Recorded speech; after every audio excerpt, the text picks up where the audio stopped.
ಶ್ರೀಮದ್ ಭಾಗವತಂ ಮೊದಲನೇ ಸ್ಕಂದ 6ನೇ ಅಧ್ಯಾಯ ಶ್ಲೋಕ 26. ನಾಮಾನಿ ಅನಂತಸ್ಯ ಅತ ತ್ರಪ ಪಠಾನ್ ಗುಹ್ಯಾನಿ ಭದ್ರಾನಿ ಕೃತಾನಿ ಚ ಸ್ಮರಾನ್ ಗಾಂ ಪರ್ಯಟನ್ ತುಷ್ಟಮಾನಾಗತಾ ಸ್ಪೃಹ ಕಾಲಂ ಪ್ರತೀಕ್ಷಣಾ ವಿಮದ ವಿಮತ್ಸರ. ಹೀಗೆ ನಾನು ಐಹಿಕ ಜಗತ್ತಿನ ಔಪಚಾರಿಕ ಸಂಗತಿಗಳನ್ನು ನಿರ್ಲಕ್ಷಿಸಿ ಭಗವಂತನ ಪವಿತ್ರ ನಾಮ ಮತ್ತು ಮಹಿಮೆಗಳನ್ನು ಮತ್ತೆ ಮತ್ತೆ ಪಠಿಸುತ್ತಾ ಸಂಕೀರ್ತನೆಗೆ ತೊಡಗಿದೆ. ಭಗವಂತನ ದಿವ್ಯ ಲೀಲೆಗಳ ಆ ಸಂಕೀರ್ತನ ಮತ್ತು ಸ್ಮರಣೆಯೇ ಅವನ ಅನುಗ್ರಹವಾಗಿದೆ. ಹೀಗೆ ಮಾಡುತ್ತಾ ಪೂರ್ಣ ತೃಪ್ತನಾಗಿ ವಿನೀತನಾಗಿ ನಿರ್ಮತ್ಸರನಾಗಿ ನಾನು ಭೂಮಿಯನ್ನೆಲ್ಲ ಸಂಚರಿಸಿದೆನು. ಭಾವಾರ್ಥ by his divine grace A C. Bhaktivedanta Swami Srila Prabhupad ಕಿ ಜೈ. ಎಸ್, ಇದು ನಾರದ ಮುನಿ. ನಾರದ ಮುನಿ ಅಂದರೆ ಅವರ ಉದ್ದೇಶ ಒಂದೇ, ಎಲ್ಲರಿಗೂ ಕೃಷ್ಣ ಪ್ರಜ್ಞೆ ಕೊಡುವಂಥದ್ದು. ಅದು ಕೂಡ ನೋಡಿ ಪ್ರಭುಪಾದ್ ಎಷ್ಟೋ ಬಾರಿ ಹೇಳ್ತಾರೆ, ನಿನ್ನಲ್ಲಿ ತುಂಬ ಕೃಷ್ಣ ಪ್ರಜ್ಞೆ ಇದ್ರೆ ನಿನ್ನಲ್ಲಿ ಎಷ್ಟು ಉಂಟು ಅಷ್ಟು ಕೊಡ್ಬೋದಂತೆ. ಆದರೆ ನಾರದ ಮುನಿ ಹತ್ರ ಎಷ್ಟಿತ್ತು ಅಂದರೆ ನೋಡಿ, ನಮಗೆ ಊಹಿಸ್ಲಿಕ್ಕೆ ಸಾಧ್ಯವಿಲ್ಲ. ಪ್ರಹ್ಲಾದ್ ಮಹಾರಾಜ್ ಮತ್ತೆ ಧ್ರುವ ಮಹಾರಾಜ್ ಮತ್ತೆ ವೇದವ್ಯಾಸರು ಮತ್ತೆ ಚಿತ್ರಕೇತು, ಮೃಗಾರಿ, ದಕ್ಷಿಣ ಮಕ್ಕಳು ಎಲ್ಲರೂ ಶುದ್ಧ ಭಕ್ತರು.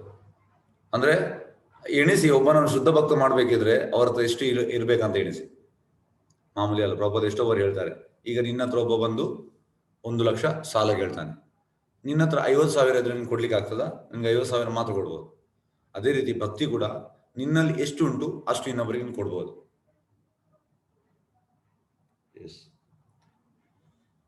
ಹಾಗಾಗಿ ಇದಕ್ಕೆ ಭಗವದ್ಗೀತೆ ಶ್ಲೋಕ ಕೂಡ ಉಂಟು, ಏ ತಾಮ ಪ್ರಪದ್ಯಂತೆ ತಾಮ್ ತದೇವ ಭಜಾಮಿ. ಅಂದ್ರೆ ನಮ್ಮಲ್ಲಿ ಎಷ್ಟು ನಾವು ಶರಣಾಗತಿ ಉಂಟು ಅಷ್ಟು ನಮಗೆ ಕೃಷ್ಣ ಅನುಗ್ರಹ ಮಾಡ್ತಾನೆ. ಹೀಗೆ ನಾನು ಐಹಿಕ ಜಗತ್ತಿನ ಔಪಚಾರಿಕ ಸಂಗತಿಗಳು ನಿರ್ಲಕ್ಷಿಸಿ, ಆದರೆ ನಾವು ಐಹಿಕ ಜಗತ್ತಿನಲ್ಲಿ ಮುಳುಗಿ ಹೋಗಿದ್ದೇವೆ. ಆದರೆ ನಾರದ ಮುನಿ ಅಂತ ಮಾಡಿದ್ದು ಐಹಿಕ ಜಗತ್ತಿನ ಔಪಚಾರಿಕ ಸಂಗತಿಗಳು ನಿರ್ಲಕ್ಷಿಸಿದ್ದಾರೆ. ಇದು ನಾವು ಮಾಡಬೇಕು. ಇದು ಮಾಡದೆ ನಮಗೆ ಭಕ್ತಿ ಬರುವುದಿಲ್ಲ. ಭಗವಂತನ ಪವಿತ್ರ ನಾಮ ಮತ್ತು ಮಹಿಮೆಗಳನ್ನು ಮತ್ತೆ ಮತ್ತೆ ಪಠಿಸುತ್ತ, ಅದಕ್ಕೆ ನಾವು ಹೇಳುವಂಥದ್ದು 16 ಸುತ್ತು ಮಾಡಿ ಅಂತ. ಈಗ ಇದರಲ್ಲಿ 50 ಮಂದಿ ಮಾಡ್ತಾ ಇದ್ದೀರಿ. ಈಗ ನಿಮಗೆ ಆಲ್ಮೋಸ್ಟ್ 3 ತಿಂಗಳಿಂದ ಮಾಡ್ತಾ ಇದ್ದೀರಿ. ನಿಮಗೆ ಇದರ ಪವರ್ ಗೊತ್ತಾಗಿರ್ಬೋದು. ಪ್ರಭುಪಾದ ಹೇಳ್ತಾರೆ, ಅಂದರೆ ಯಾರಾದ್ರೂ ಈ ಕೃಷ್ಣ ಪ್ರಜ್ಞೆಗೆ, ಈಗ ಕೃಷ್ಣ ಪ್ರಜ್ಞೆಗೆ ಯಾರಾದ್ರು ಬರ್ತಾರೆ, ಯಾರು ಹುಡುಗ ಬರ್ತಾನೆ ಟೆಂಪಲಿಗೆ ಒಂದು 6 ತಿಂಗಳು ನಾವು ಅವನಿಗೆ ರೂಲ್ಸ್ ರೆಗ್ಯುಲೇಷನ್ ಹೇಳ್ತೇವೆ. 16 ಸುತ್ತು ಜಪ ಮತ್ತು ಇದನ್ನೆಲ್ಲ ಬಿಟ್ಟು ಹೀಗೆ ಬೆಳಿಗ್ಗೆ ಬೇಗ ಎದ್ದು ಮಂಗಳಾರತಿ ಆದಮೇಲೆ ಜಪ ಮಾಡುವಂಥದ್ದು, ಮತ್ತು ಕೀರ್ತನೆ, ಬೆಳಿಗ್ಗೆ ದರ್ಶನಾರ್ಥಿ ಕೀರ್ತನೆ, ಮತ್ತು ಭಾಗವತಂ ಕ್ಲಾಸ್, ಮತ್ತು ಸಂಜೆದು ಭಗವದ್ಗೀತಾ ಕ್ಲಾಸ್, ಇದೆಲ್ಲ 6 ತಿಂಗಳಲ್ಲಿ ಪ್ರಭುಪಾದ ಹೇಳ್ತಾರೆ 6 ತಿಂಗಳಲ್ಲಿ ಅವು ಒಳ್ಳೆ ಶೇಪ್ ಆಗ್ತದೆ ಅಂತ ಪ್ರಭುಪಾದ ಹೇಳಿದ್ದಾರೆ. 6 ತಿಂಗಳಲ್ಲಿ ರಿಸಲ್ಟ್ ಸಿಗ್ತದಂತೆ. ಅದೇ ನೀವೀಗ 3 ತಿಂಗಳು ಮಾಡ್ತಾ ಇದ್ದೀರಿ, ಇನ್ನು 3 ತಿಂಗಳು ನೀವು ಕಂಟಿನ್ಯೂ ಮಾಡಿದ್ರೆ ನಿಮಗೆ ಇದರಲ್ಲಿ ಯಾಕಂದ್ರೆ ಪ್ರಭುಪಾದ ಹೇಳಿದ್ದಾರೆ, ನಾನು ಹೇಳೋದಲ್ಲ, ಪ್ರಭುಪಾದ್ ಆಚಾರ್ಯರು ಅವರು ಹೇಳಿದ್ದಾರೆ. ಯಾರಾದರೂ ಇದನ್ನು 6 ತಿಂಗಳು ಮಾಡಿದರೆ ಅವನಿಗೆ ಇಮಿಡಿಯೇಟ್ ಅಲ್ಲಿ ರಿಸಲ್ಟ್ ಬರ್ತದೆ, ಅದರಲ್ಲಿ ಡೌಟೇ ಇಲ್ಲ. ಭಗವಂತ ಪವಿತ್ರ ನಾಮ ಮತ್ತು ಮಹಿಮೆಗಳನ್ನು ಮತ್ತೆ ಮತ್ತೆ ಪಠಿಸುತ್ತಾ ಸಂಕೀರ್ತನೆಗೆ ತೊಡಗಿದೆ. ಇದು ನಾರದ ಮುನಿ ಮಾಡಿದಂತೆ. ಭಗವಂತನ ದಿವ್ಯ ಲೀಲೆಗಳ ಆ ಸಂಕೀರ್ತನ ಮತ್ತು ಸ್ಮರಣೆ ಅವನ ಅನುಗ್ರಹವಾಗಿದೆ. ನೋಡಿ, ಕೃಷ್ಣನ ಅನುಗ್ರಹ ಎಂತ ಅಂದ್ರೆ ಈ ಸಂಕೀರ್ತನ, ನೀವೆಂತ ಜಪ ಮಾಡ್ತಿದ್ದೀರಿ ಇದೇ ಕೃಷ್ಣನ ಅನುಗ್ರಹ. ಮತ್ತೆ ಸ್ಮರಣೆ ಅಂದ್ರೆ ಈಗ ನೀವು ಕ್ಲಾಸಿಗೆ ಬರ್ತಾ ಇದ್ದೀರಿ, ಕೇಳ್ತಾ ಇದ್ದೀರಿ. ಈಗ ಪ್ರಭುಪಾದ ಎಷ್ಟೋ ಬಾರಿ ಹೇಳ್ತಾರೆ, ಭಾಗವತಂ ಕ್ಲಾಸಿಗೆ ಯಾರು ಬರ್ತಾನೆ ಮತ್ತೆ ಖಾಲಿ ಅವ ಮಾತ್ರ ಕೇಳುದಲ್ಲಂತೆ, ಒಳಗೆ ಪರಮಾತ್ಮ ನೋಡೋಕೆ ಕೇಳಲಿಕ್ಕೆ ಸ್ಟಾರ್ಟ್ ಮಾಡ್ತಾನೆ. ತುಂಬಾ ಇಷ್ಟ ಕೃಷ್ಣನಿಗೆ ಭಾಗವತಂ ಅಂದ್ರೆ ತುಂಬಾ ಇಷ್ಟ. ಅವು ಕೂಡ ಆಕ್ಟಿವ್ ಆಗ್ತಾನೆ. ನಿಮ್ಮ ಹೃದಯದಲ್ಲಿ, ಎಲ್ಲ ಹೃದಯದಲ್ಲಿ ಪರಮಾತ್ಮ ಇದ್ದಾನೆ, ತುಂಬಾ ಆಕ್ಟಿವ್ ಆಗ್ತಾನೆ. ಹೀಗೆ ಮಾಡುತ್ತಾ ಪೂರ್ಣ ತೃಪ್ತನಾಗಿ, ಮತ್ತೆ ನಿಮ್ಗೆ ಎಂತ ಅಂದ್ರೆ ಬ್ರಹ್ಮಭೂತ ಪ್ರಸನ್ನಾತ್ಮ ನಾ ಶೋಚತಿ ನಾ ಕಾಂಕ್ಷತಿ ಸಮಾ ಸರ್ವೇಶು ಭೂತೇಶು ಮದ್ಭಕ್ತಿ ಲಭತೆ ಪರ. ಆಗ ನಾವು ನಿಜವಾಗಿ ಒಂದು ಖುಷಿಯಲ್ಲಿ ಇರ್ತೇವೆ ಅಂತೆ, ತೃಪ್ತನಾಗಿ ವಿನೀತನಾಗಿ. ಮತ್ತೆ ನಾವು ನಮ್ಮ ನೇಚರಲ್ಲಿ ಕೂಡ ತುಂಬಾ ಬದಲಾವಣೆ ಆಗ್ತದೆ. ಈಗ ಅವರು ಉಷಾ ಭಟ್ ಅವ್ರು ಹೇಳಿದ್ದಾರೆ, ಅವರಿಗೆ ಕೋಪ ಎಲ್ಲ ಕಡಿಮೆ ಆಗಿದೆ ಅಂದ್ರೆ ಆಗ್ತದೆ. ಯಾಕಂದ್ರೆ ಹರೇ ಕೃಷ್ಣ ಮಂತ್ರ ಒಳಗೆ ಹೋದಾಗ ಪ್ರಭುಪಾದ ಎಷ್ಟೋ ಬಾರಿ ಹೇಳ್ತಾರೆ, ಈಗ ಹೆಚ್ಚಿನ ಹೆತ್ತವರಿಗೆ ಮಕ್ಕಳು, ಅವರ ಮಕ್ಕಳು, ಮಗಳಾಗಲಿ ಮಗ ಆಗಲಿ ಒಳ್ಳೆ ಗುಣ ಇರಬೇಕಂತ ನಮಗೆ ಇಚ್ಛೆ ಇರ್ತದೆ. ಪ್ರಭುಪಾದ ಹೇಳ್ತಾರೆ, ಒಬ್ಬ ಭಕ್ತನಾದ್ರೆ ಎಲ್ಲ ಗುಣಗಳು ಬರ್ತದಂತೆ ಒಳಗೆ. ಹಾಗಾಗಿ ಆ ವಿನೀತನಾಗುವಂಥದ್ದು, ನಿರ್ಮತ್ಸರ, ಯಾರ ಮೇಲೆ ಕೂಡ ಮತ್ಸರ ಇಲ್ಲ. ನೋಡಿ, ನಮ್ದು ಹೆಚ್ಚು ಅಂದ್ರೆ ಜನರಿಗೆ ಈ ಮತ್ಸರ, ಕಿಚ್ಚು, ಇದು ನಮ್ಮನ್ನು ಪ್ರಭುಪಾದ ಹೇಳ್ತಾರೆ, ಇದು ಇದ್ದಿಲು ಅಂದ್ರೆ ಇದಕ್ಕೆ ಟರ್ಮೈಟ್ ಅಂತ ಹೇಳಿ ಇಂಗ್ಲಿಷಲ್ಲಿ. ಆ ಇದ್ದಿಲು ಎಂತ ಮಾಡ್ತದೆ, ಈಗ ಒಂದು ಮರದ ಒಳಗೆ ಹೋದ್ರೆ ನಮ್ಗೆ ನೋಡುವಾಗ ಚಂದ ಕಾಣ್ತದೆ, ಆದ್ರೆ ನಾವು ಈಗ ಜೋರಾಗಿ ಹೊಡೆದ್ರೆ ಅದು ಫುಲ್ ತಿಂದಿರ್ತದೆ. ಅದೇ ರೀತಿ ಈ ಮತ್ಸರ ಎಂತ ಮಾಡ್ತದೆ, ನಮ್ಮನ್ನು, ನಾವು ನೋಡ್ಲಿಕ್ಕೆ ದೇಹ ಒಳ್ಳೆ ಉಂಟು, ಆದ್ರೆ ಒಳಗೆ ನಮ್ಮನ್ನು ಪೂರ್ತಿ ತಿಂದಿರ್ತದೆ. ಆದ್ರೆ ಭಕ್ತನಾದ್ರೆ ವಿನೀತನಾಗ್ತಾನೆ. ನೋಡಿ, ಫಸ್ಟಿಗೆ ಹೀಗೆ ಮಾಡುತ್ತಾ ಪೂರ್ಣ ತೃಪ್ತನಾಗ್ತಾನೆ. ಆಕ್ಚುಲಿ ಜನರಿಗೆ ಯಾರಿಗೂ ತೃಪ್ತಿ ಇಲ್ಲ. ಯಾಕೆ ತೃಪ್ತಿ ಇಲ್ಲ? ಯಾಕೆಂದ್ರೆ ಖುಷಿಯಿಂದ ಹೋಗ್ತಾ ಇದ್ದಾರೆ, ಅದು ಖುಷಿ ಅಲ್ಲ. ಆದ್ರೆ ನಿಜವಾದ ಖುಷಿ ಜಪದಿಂದ ಪೂರ್ಣ ತೃಪ್ತನಾಗಿ. ನೋಡಿ, ಇಲ್ಲಿ ಎಂತಂದ್ರೆ, ನಿಮ್ಗೆ ನಾನು ಸ್ಟಾರ್ಟಿಂಗ್ ಅಲ್ಲಿ ಭಾಗವತಂ ಕ್ಲಾಸಿಗೆ ಜಪ ಮಾಡ್ಲಿಕ್ಕೆ ಹೇಳಿದೆ, ನೀವು ಮಾಡಿದ್ದೀರಿ. ಒಂದು ವೇಳೆ ನೀವು ಈಗ ಮಾಡದಿದ್ರೆ ನಿಮ್ಗೆ ಎಂತ ಎಕ್ಸ್ಟ್ರೆಸ್ ಸಿಗ್ತಾ ಉಂಟು ಈ ಕ್ಲಾಸ್ ಅಲ್ಲಿ, ಅದು ಸಿಗ್ತಿರ್ಲಿಲ್ಲ. ಡಿಫ್ರೆನ್ಸ್ ಇದನ್ನು ನೋಟ್ ಮಾಡಿ. ಈಗ 3 ತಿಂಗಳಿಂದ ಯಾರೆಲ್ಲ ಜಪ ಮಾಡಿದ್ದೀರಿ, ಇಲ್ಲಿ ಒಟ್ಟಿಗೆ 50 ಮಂದಿ ಮಾಡ್ತಾ ಇದ್ದೀರಿ, ಕ್ಲಾಸಿಗೆ ಬರ್ತಾ ಇದ್ದೀರಿ. ಕೆಲವರು ಜಪ ಅಂದ್ರೆ 16 ಸುತ್ತು ಮಾಡ್ತಾ ಇಲ್ಲ. ಅಂದ್ರೆ ವೇಸ್ಟ್ ಅಂತಲ್ಲ, ಅದು ಕೂಡ ಹೇಳಿದ್ದು. ನಿಮ್ಗೆ ಒಂದು ಟೇಸ್ಟ್ ಸಿಗ್ತದೆ ಈ ಕ್ಲಾಸಲ್ಲಿ. ಆ ಟೇಸ್ಟ್ ಯಾರು ಜಪ ಮಾಡುದಿಲ್ಲ ಅವನಿಗೆ ಅಷ್ಟು ಸಿಗುದಿಲ್ಲ.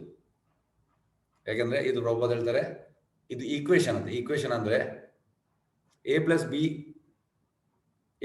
+ 2ab = ಅಂದ್ರೆ a² + b² = 2ab + 1 ನಿಮಿಷ ಹಾಗೆ ಮಾಡ್ತೋಯ್ತು ಮ್ಯಾಕ್ಸ್. ಇದು ಅದು ಈಕ್ವೇಶನ್ ಬರ್ತದಲ್ಲ, ಅದೇ ರೀತಿ a + b ಓಕೆ ಇರ್ಲಿ, ಎಸ್, ಅದು ಸೇಮ್ ಆಗ್ತದೆ. ಅದೇ ರೀತಿ ಪ್ರಭುಪಾದ ಹೇಳ್ತಾರೆ ಅಂದ್ರೆ,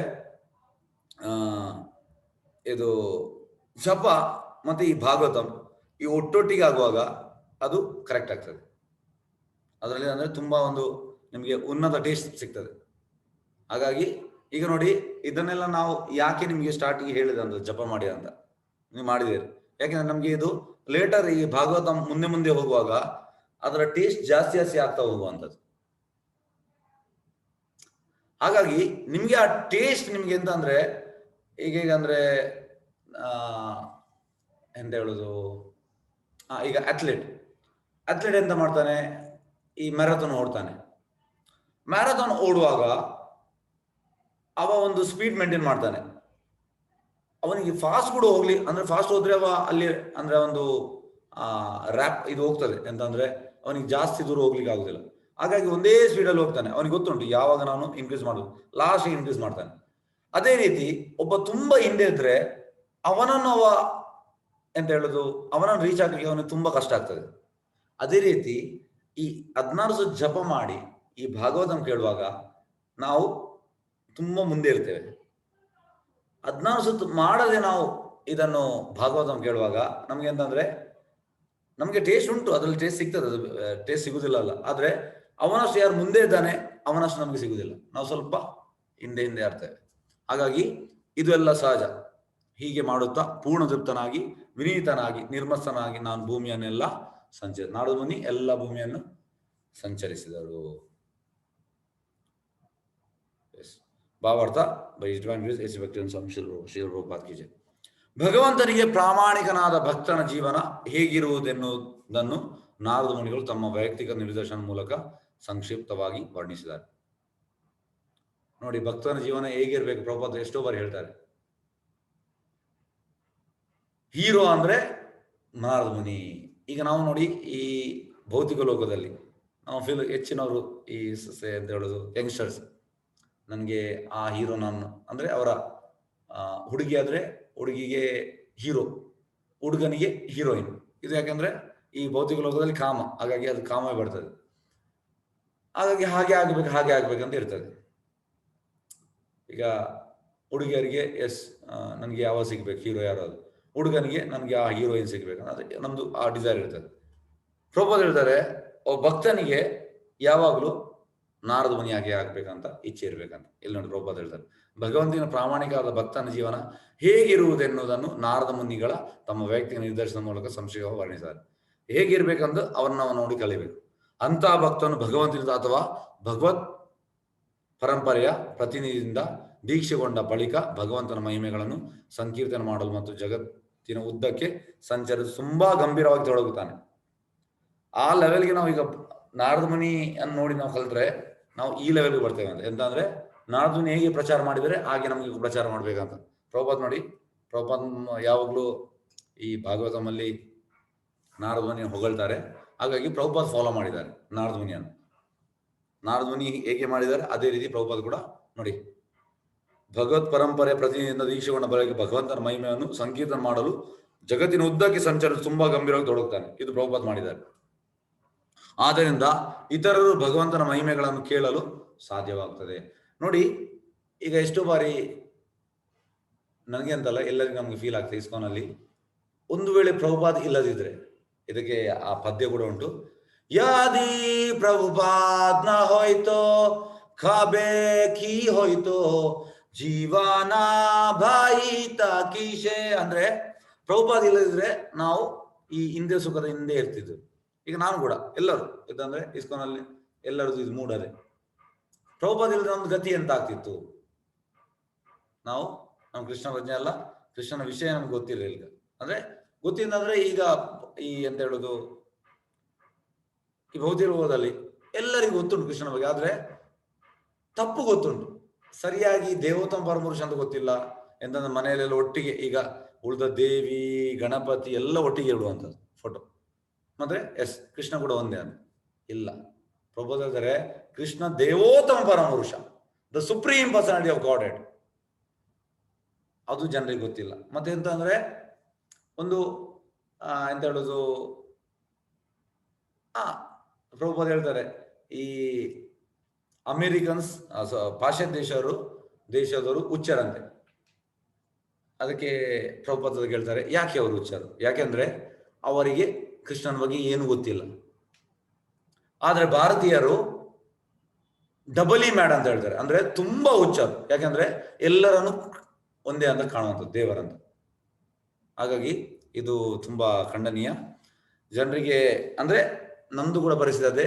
ಅದಕ್ಕೆ ನಾವು ಹೇಳುವಂಥದ್ದು, ಪ್ರಭುಪಾದ್ ಇಲ್ಲದಿದ್ರೆ ನಾವು ಎಂತ ಆಗ್ತಿದ್ದೆವು? ನಾವು ಕೂಡ ಒಂದು ಇಂದ್ರಿಯ ಸುಖದಿಂದೇವೆ, ನಾನು ಕೂಡ ಹೇಳ್ತಿದ್ದೇವೆ ಅಂತ ಆಗ್ತದೆ. ಮಹಿಮನ್ನು ಕೇಳಲು ಸಾಧ್ಯ ಆಗ್ತದೆ. ಅಂತ ಭಕ್ತರಿಗೆ ಐಕ ಲಾಭದ ಆಸೆ ಇರುವುದಿಲ್ಲ.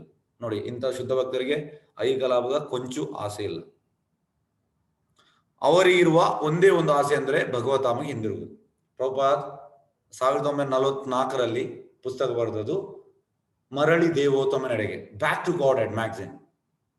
ಇದನ್ನು ಪ್ರಭುಪಾದ್ ಯಾಕೆ ಬರೆದರು ನೋಡಿ. ಪ್ರಭುಪಾದ್ 1922 ಅವರ ಗುರುವನ್ನು ಭೇಟಿ ಮಾಡಿದ್ರು. 1933 ಅವರಿಗೆ ದೀಕ್ಷೆ ಆಯಿತು. 1944 ಅವರು ಮರಳಿ ದೇವೋತ್ತಮನೆಡೆಗೆ ಪುಸ್ತಕ ಬರೆದು ಬ್ಯಾಕ್ ಟು ಗಾಡ್ ಹೆಡ್. 1955 ಅವರಿಗೆ ಸನ್ಯಾಸ ಆಯಿತು, ಸನ್ಯಾಸ ತಗೊಂಡು. ಮತ್ತೆ 1966 ಅವರು ಇಸ್ಕಾನ್ ಸ್ಥಾಪನೆ ಮಾಡಿದ್ರು. 1977 ಅವರ ದೇಹ ತ್ಯಾಗ ಮಾಡಿದ್ರು. ನೋಡಿ, ಇದೆಲ್ಲ ನೋಡಿ, 22, 33, 44, 55, 66, 77. ಇದು ಅಂತಂದ್ರೆ ಇದು ನಮ್ಗೆ ಈ ರೀತಿ ಮಾಡ್ಲಿಕ್ಕೆ ಆಗುದಿಲ್ಲ. ಯಾಕಂದ್ರೆ ಅವರು ಕೃಷ್ಣನೇ ಅವರನ್ನು ಕಳಿಸಿದ್ರು. ಹಾಗಾಗಿ ಈ ಡಿಜಿಟ್ಸ್ ಎಲ್ಲ, ಈ ನಂಬರ್ ಎಲ್ಲ ಬಂದಿದೆ. ಹಾಗಾಗಿ ಪ್ರಭುಪಾದ್ ನೋಡಿ ಫಸ್ಟ್ ಬರೆದದ್ದು back to godhead magazine. ಯಾಕೆ ಬರೆದ್ರು ಅಂದ್ರೆ ನೋಡಿ, ಪ್ರಭುಪಾದ್ ಹೇಳ್ತಾರೆ, ನನ್ನ ಇಚ್ಛೆ ಅಂತ ಅಂದ್ರೆ ಎಲ್ಲರನ್ನು ಗೋಲೋಕಕ್ಕೆ ಕೊಂಡೋಗುವ ನನ್ನ ಇಚ್ಛೆ. ಆದ್ರೆ ಜನರು ರೆಡಿ ಇಲ್ಲ. ಪ್ರಭುಪಾದ್ ನೋಡಿ, ಪ್ರಭುಪಾದ್ ಆ ಒಂದು ಇಚ್ಛೆ. ಮತ್ತೆ ಪ್ರಭುಪಾದ್ ನಮ್ಮಾಗೆ ಪ್ರಭುಪಾದ್ ಹೇಳ್ತಾರೆ, I want to change the world how they are thinking. ಅಂದ್ರೆ ವಿಶ್ವದಲ್ಲಿ ನೋಡಿ, ನಮ್ದೆಲ್ಲ ಸಣ್ಣ ಸಣ್ಣ ಯೋಚನೆ ಈ ಪ್ರಚಾರಕ್ಕೆ, ಪ್ರಭುಪಾದ್ ದೊಡ್ಡ ಯೋಚನೆ. ಇಡೀ ವರ್ಲ್ಡ್ ಕೃಷ್ಣನನ್ನು ಥಿಂಕ್ ಮಾಡುವ ಹಾಗೆ ನಾನು ಮಾಡ್ತೇನೆ ಅಂತ ಪ್ರಭುಪಾದ್ ಹೇಳಿದ್ರು. I want to change the world how they are thinking. ಅಂದ್ರೆ ಈಗೆಲ್ಲ ಇಂದ್ರಿಯ ಸುಖದಲ್ಲಿದ್ದಾರೆ, ನಾನು ವರ್ಲ್ಡ್ ಅನ್ನು ಕೃಷ್ಣನಲ್ಲಿಗೆ ತರ್ತೇನೆ ಅಂತ. ಸಣ್ಣ ಪುಟ್ಟದಲ್ಲ ಅದಕ್ಕೆ ಪ್ರಭುಪಾದಿಗೆ ನಾವು ಎಷ್ಟು ಚಿರಋಣಿ ಇದ್ರೂ ಕೂಡ ಅದು ಸಾಲದು, ಅಷ್ಟು ನಮಗೆ ಕೊಟ್ಟಿದ್ದಾರೆ. ಹಾಗಿರುವ ಅವರ ಒಂದೇ ಆಸೆ ಅಂದರೆ ಭಗವದ್ಧಾಮಿಗೆ ಹಿಂದಿರುಗುವುದು ಒಂದೇ. ಇದಕ್ಕೆ ಅವರು ಕಾಲಾಂತರದಲ್ಲಿ ಐಕ ಶರೀರವನ್ನು ತ್ಯಜಿಸುವವರೆಗೆ ಕಾಯಬೇಕಾಗುತ್ತದೆ. ಭಗವದ್ಧಾಮಗೆ ಹಿಂದಿರುಗುವುದೇ ಅವರ ಜೀವನದ ಅತ್ಯುನ್ನತ ಗುರಿಯಾಗುವುದರಿಂದ ಅವರು ಯಾರ ಬಗ್ಗೆಯೂ ಎಂದೂ ಮತ್ಸರ ಪಡುವುದಿಲ್ಲ. ನೋಡಿ ಪ್ರಭುಪಾದ ಹೇಗೆ ಅಂದ್ರೆ,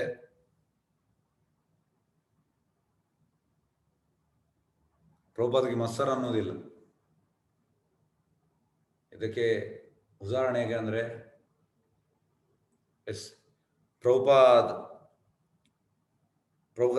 ದೀಕ್ಷೆ ಆದಾಗ ಪ್ರಭುಪಾದ ಇದು ಗುರುವಿಗೆ 64 ಮಠ ಇತ್ತು. ಆಗ ಪ್ರಭುಪಾದ ಗೃಹಸ್ಥ ಆಗಿದ್ರು. ಅದರಲ್ಲಿ ತುಂಬಾ ಮಂದಿ ಬ್ರಹ್ಮಚಾರಿ ಎಲ್ಲ ಆಗಿದ್ರು. ಅವರ ಗುರು ತುಂಬಾ ಮಂದಿಗೆ ದೀಕ್ಷೆ ಕೊಟ್ಟಿದ್ದಾರೆ. ಅವರ ಗುರು ಶ್ರೀಲ ಭಕ್ತಿವೇದಾಂತ ಸರಸ್ವತಿ ಠಾಕೂರ್, ಅವ್ರ ಲಯನಾಚಾರ್ಯ. ಆದ್ರೆ ಪ್ರಭುಪಾದ ಯಾವಾಗ್ಲೂ ಅವರ ಮೇಲೆ ಮತ್ಸರ ಪಡಲಿಲ್ಲ. ನೋಡಿ, ಅವರೆಲ್ಲ ಅವರ ಗುರು ಒಟ್ಟಿಗೆ ಇದ್ದದ್ದು, ಇವರು ಸಪರೇಟ್ ಆಗಿ ಮನೆಯಲ್ಲಿ ಇದ್ದದ್ದು. ಆದ್ರೂ ಕೂಡ ಇವರು ಮತ್ಸರ ಪಡಲಿಲ್ಲ. ಆದ್ರೆ ನಾವಾದ್ರೆ ಹೇಗಾಗ್ತದೆ, ನಮಗೆ ಮತ್ಸರ ಆಗ್ತದೆ. ಅಂದ್ರೆ ಇದು ನಮ್ಮ ಕಂಡೀಷನ್. ಪ್ರಭುಪಾದ ಹಾಗೆ ಮಾಡಲಿಲ್ಲ.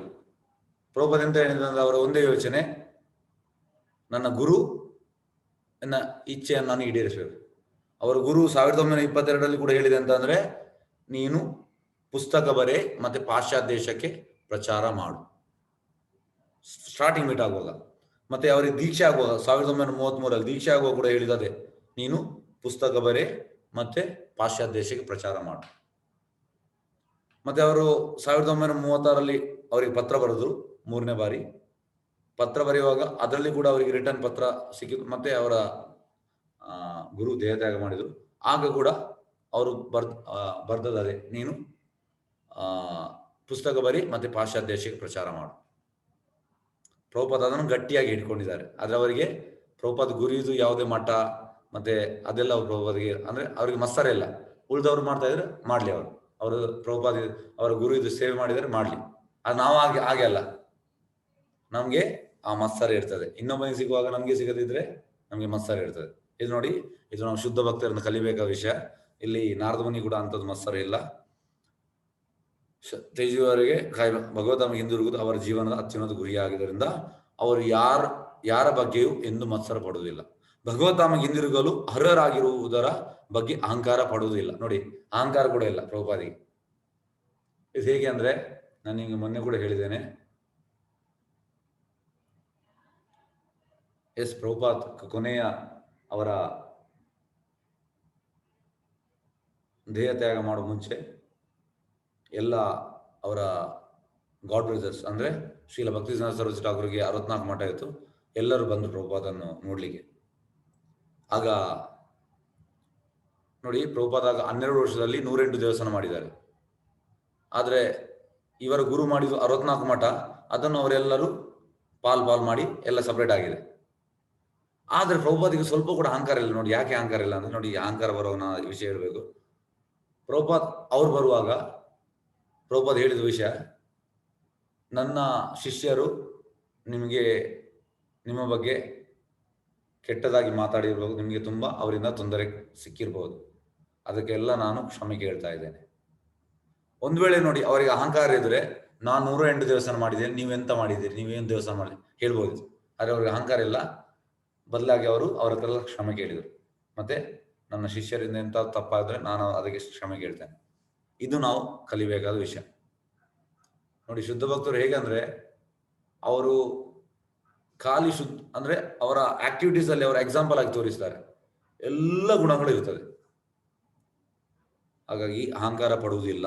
ಅವರ ಏಕೈಕ ಕಾಯಕವೆಂದರೆ ಭಗವಂತನ ಪವಿತ್ರ ನಾಮ, ಮಹಿಮೆ, ಲೀಲೆಗಳನ್ನು ಸ್ಮರಿಸುವುದು, ಸಂಕೀರ್ತನ ಮಾಡುವುದು. ಐಹಿಕ ಲಾಭದ ಉದ್ದೇಶವಿಲ್ಲದೆ ಇತರರ ಕಲ್ಯಾಣಕ್ಕೋಸ್ಕರ ವೈಯಕ್ತಿಕವಾಗಿ ಸಾಮರ್ಥ್ಯಕ್ಕೆ ಅನುಗುಣವಾಗಿ ಭಗವಂತನ ಸಂದೇಶವನ್ನು ಪ್ರಚಾರ ಮಾಡುವುದು. ನೋಡಿ, ಯಾವುದೇ ಐಹಿಕ ಲಾಭ ಇಲ್ಲ.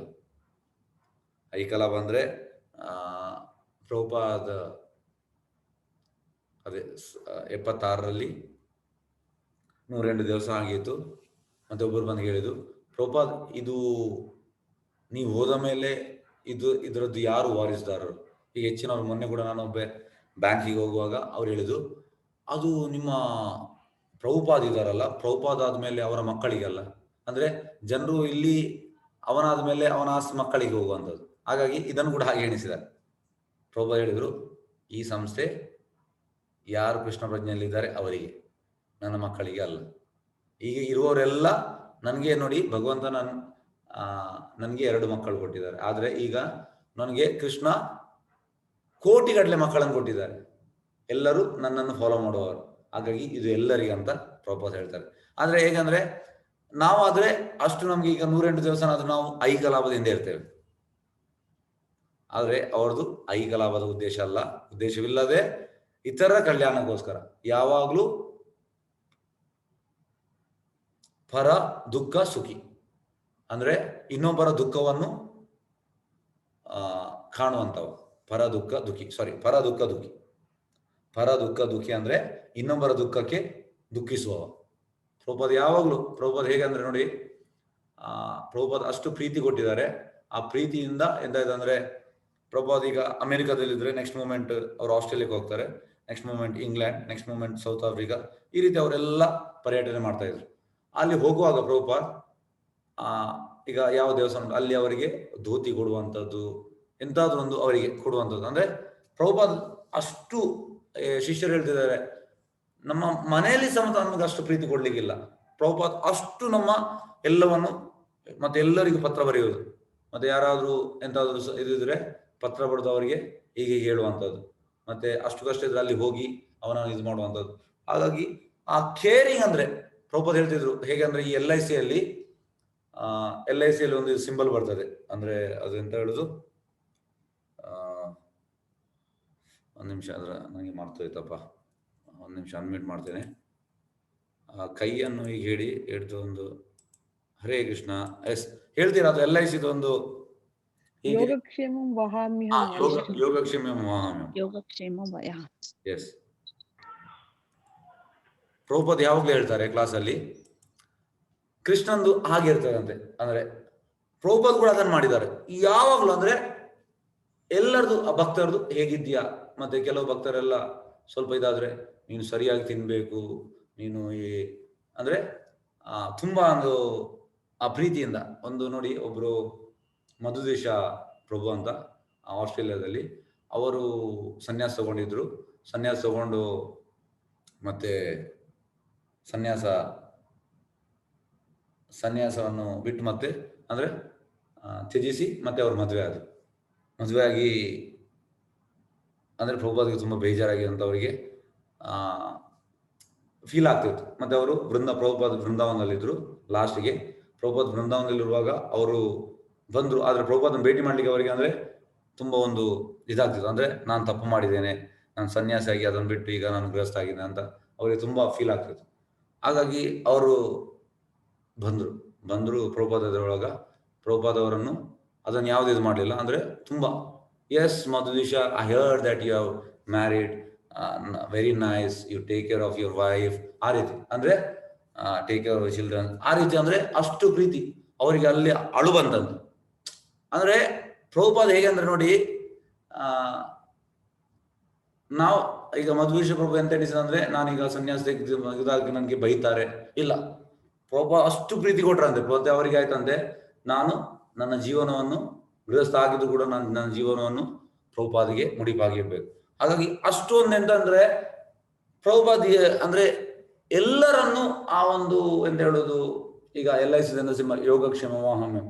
ಹಾಗಾಗಿ ಎಲ್ಲರನ್ನು ಆ ಒಂದು ಡೀಟೇಲ್ ಆಗಿ ನೋಡುವಂಥದ್ದು, ಡೀಟೇಲ್ ಎಲ್ಲವನ್ನು ನೋಡಿ ಅವರನ್ನು ನಿಜವಾಗಿ ಒಂದು ಎಂತ ಹೇಳುದು, ಈಗ ಮನೆಯಲ್ಲಿ ಹೆಡ್ ಆಫ್ ದಿ ಫ್ಯಾಮಿಲಿ ಎಂತ ಮಾಡ್ತಾನೆ, ಅವೆಲ್ಲವನ್ನು ನೋಡುವಂಥದ್ದು. ಪ್ರಭುಪಾದ್ ಹೇಳ್ತಾರೆ, ಇಸ್ಕಾನ್ ಅನ್ನೋದೊಂದು ಫ್ಯಾಮಿಲಿ, ಮತ್ತೆ ಪ್ರಭುಪಾದ್ ಎಕ್ಸಾಂಪಲ್ ಆಗಿ ಕೊಟ್ಟಿದ್ದಾರೆ, ಅವರ ಹಾಗೆ ನೋಡಿದ್ದಾರೆ. ಹಾಗಾಗಿ ಈಗ ಕೂಡ ನಮ್ದು ಎಲ್ಲ ಸನ್ಯಾಸಿ ಅವರು, ಈಗ ನಾನು ಯಾರಿಂದ ದೀಕ್ಷೆ ಪಡೆದಿದ್ದೇನೆ, ಇಸೋಲಿನ ಜಯಪದ ಸ್ವಾಮಿ ಮಹಾರಾಜ್ ಅವರು 1968ರಲ್ಲಿ ಪ್ರಭುಪಾದಿಂದ ದೀಕ್ಷೆ ಪಡೆದ್ರು. 1920ರಲ್ಲಿ ಅವರು ಸನ್ಯಾಸಿ ದೀಕ್ಷೆ ತಗೊಂಡ್ರು. ಮತ್ತೆ ಅವರ 50 ವರ್ಷ ಈಗ ಆಯ್ತು. ಪ್ರಭುಪಾದ್ ದೀಕ್ಷೆ ಕೊಡ ಸನ್ಯಾಸಿ ಈಗ ಅಟ್ ಪ್ರೆಸೆಂಟ್ ಇರುವಂಥದ್ದು ಅವರೇ. ಅವರು ಜೀವನವನ್ನು ಟೋಟಲ್ ಆಗಿ ಪ್ರಭುಪಾದ್ಗೆ ಮುಡಿಪಾಗಿಟ್ಟಿದ್ದಾರೆ. ಈಗ ನಮ್ಗೆ ಕೂಡ ನಾವೀಗ ಹೋಗುವಾಗ, ಮಾಯಾಪುರ್ಗೆ ಹೋಗುವಾಗ ಪ್ರಭುಪಾದ ಎಂತ ಒಂದು ಪ್ರೀತಿ ಕೊಡ್ತಾರೆ, ಆ ಪ್ರೀತಿ ಇವರು ಕೂಡ ಕೊಡ್ತಾ ಇದ್ದಾರೆ. ಅಂದ್ರೆ ಪ್ರಭುಪಾದನ್ನು ನೋಡಿ ಕಲ್ತವರು ಅವರು. ಹಾಗಾಗಿ ಪ್ರಭುಪಾದ ಅವರೆಲ್ಲ ಶಿಷ್ಯರಿಗೆ ಆ ರೀತಿ ಒಂದು ಪ್ರೀತಿ ಕೊಟ್ಟಿದ್ದಾರೆ. ಹಾಗಾಗಿ ಆ ಪ್ರೀತಿ ಅಂತ ಹೇಳುದು ಈ ಭಾವಾರ್ಥದಲ್ಲಿ ಅದನ್ನು ಹೇಳಿದ್ದಾರೆ ಪ್ರಭುಪಾದ್. ಅಹಂಕಾರ ಪಡುವುದಿಲ್ಲ. ಅವರ ಏಕೈಕ ಕಾಯಕವೆಂದರೆ ಭಗವಂತನ ಪವಿತ್ರ ನಾಮ ಮಹಿಮೆ ಲೀಲೆಗಳನ್ನು ಸ್ಮರಿಸುವುದು, ಸಂಕೀರ್ಣ ಮಾಡುವುದು. ಐಹಿಕ ಲಾಭದ ಉದ್ದೇಶವಿಲ್ಲ. ನೋಡಿ, ಅವರಿಗೆ ಯಾವುದೇ ಐಹಿಕ ಲಾಭದ ಉದ್ದೇಶ ಇಲ್ಲ. ಇತರ ಕಲ್ಯಾಣಕ್ಕೋಸ್ಕರ ವೈಯಕ್ತಿಕ ಸಾಮರ್ಥ್ಯಕ್ಕೆ ಅನುಗುಣವಾಗಿ ಭಗವಂತನ ಸಂದೇಶವನ್ನು ಪ್ರಚಾರ ಮಾಡುವುದು. ಓಕೆ, ನೆಕ್ಸ್ಟ್ ಶ್ಲೋಕಕ್ಕೆ ಹೋಗುವ.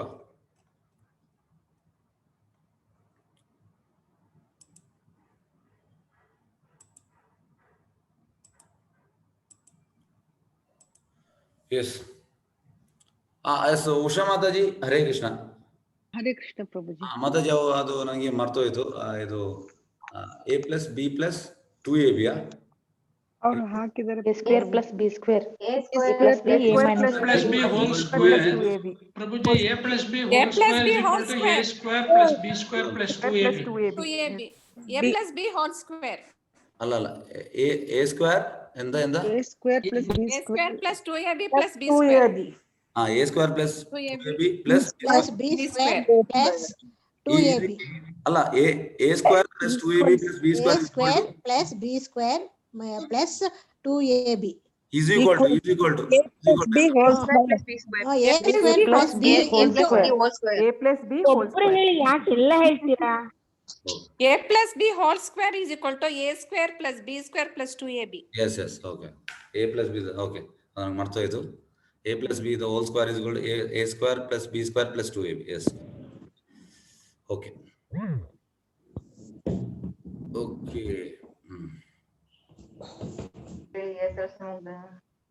yes ಶ್ಲೋಕ 27. ಏವಂ ಕೃಷ್ಣಮತೆ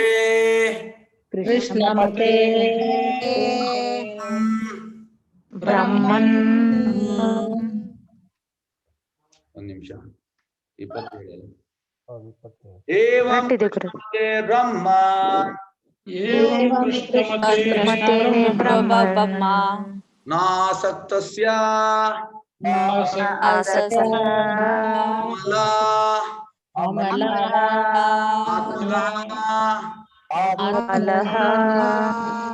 ನಾಸಕ್ತಸ್ಯ ಅಮಲ ಆತ್ಮನಃ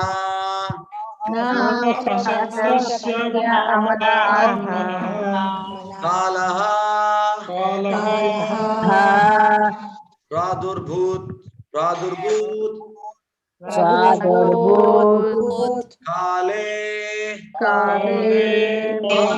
ಪ್ರಾದುರ್ಭೂತ್ ಕಾಲೇ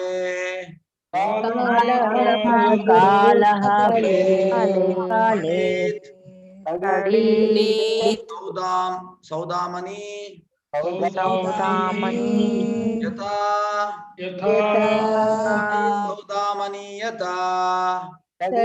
ಸೌದಾಮನಿ ಯಥಾ ಏವಂ ಕೃಷ್ಣಮತೆ ಬ್ರಹ್ಮನ್ ಆಸಕ್ತಸ್ಯಾಮಲಾತ್ಮನಃ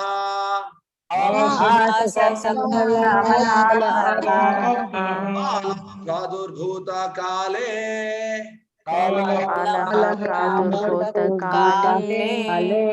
ಸೌದಮನೀಯತಃ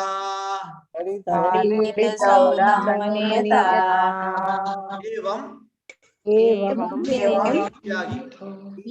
ರೀತಿಯಾಗಿ ಕೃಷ್ಣಮತೆ ಕೃಷ್ಣ ಕೃಷ್ಣ ಚಿಂತನೆಯಲ್ಲಿಯೇ ಸಂಪೂರ್ಣವಾಗಿ ಮಗ್ನನಾಗಿರುವ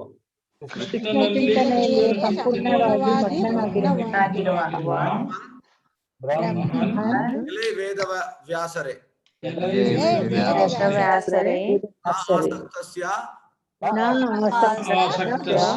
ಆಸಕ್ತಿ ಹೊಂದದಿರುವ ಅಮಲ ಆತ್ಮನ ಪ್ರಾಪಂಚಿಕ ಕಲ್ಮಶದಿಂದ ಸಂಪೂರ್ಣವಾಗಿ ಮುಕ್ತನಾಗಿರುವ ನನಗೆ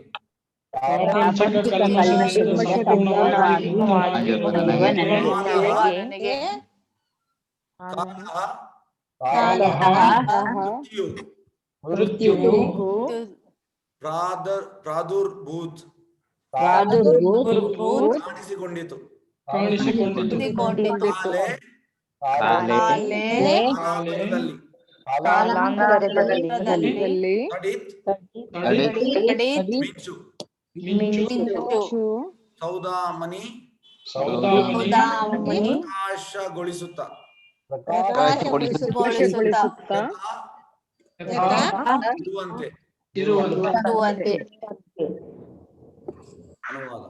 ಓ ಬ್ರಾಹ್ಮಣನಾದ ವ್ಯಾಸ ಮಹರ್ಷಿ, ಹೀಗೆ ಕಾಲಾಂತರದಲ್ಲಿ ಕೃಷ್ಣನ ಚಿಂತನೆಯಲ್ಲಿ ಸಂಪೂರ್ಣವಾಗಿ ಮಗ್ನನಾದ, ಆದ್ದರಿಂದಲೇ ಬೇರೆ ಅದರಲ್ಲಿ ಆಸಕ್ತನಾಗದೆ ಐಹಿಕ ದೋಷಗಳಿಂದ ಪೂರ್ಣವಾಗಿ ಬಿಡುಗಡೆ ಹೊಂದಿದ ನಾನು ಮಿಂಚು ಮತ್ತು ಕಾಂತಿ ಏಕಕಾಲಕ್ಕೆ ಸಂಭವಿಸುವಂತೆ ಸಾವನ್ನು ಸಂಧಿಸಿದೆನು. ರಿಪೀಟ್ ಮಾಡುವ. ಓ ಬ್ರಾಹ್ಮಣನಾದ ವ್ಯಾಸ ಮಹರ್ಷಿ, ಹೀಗೆ ಕಾಲಾಂತರದಲ್ಲಿ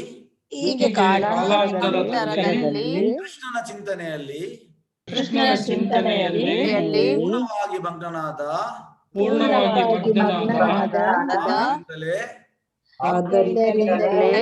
ಅದರಲ್ಲಿ ಆಸಕ್ತನಾಗದ ಐಹಿಕ ದೋಷಗಳಿಂದ ಪೂರ್ಣವಾಗಿ ಬಿಡುಗಡೆ ಹೊಂದಿದ ನಾನು ಏಕಕಾಲಕ್ಕೆ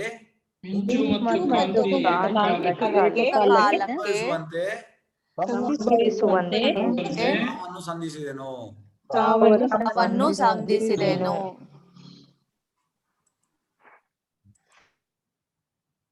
ಕೃಷ್ಣ ಈಗ ಯಾರಿಗೆ ಓದ್ಲಿಕ್ಕೆ?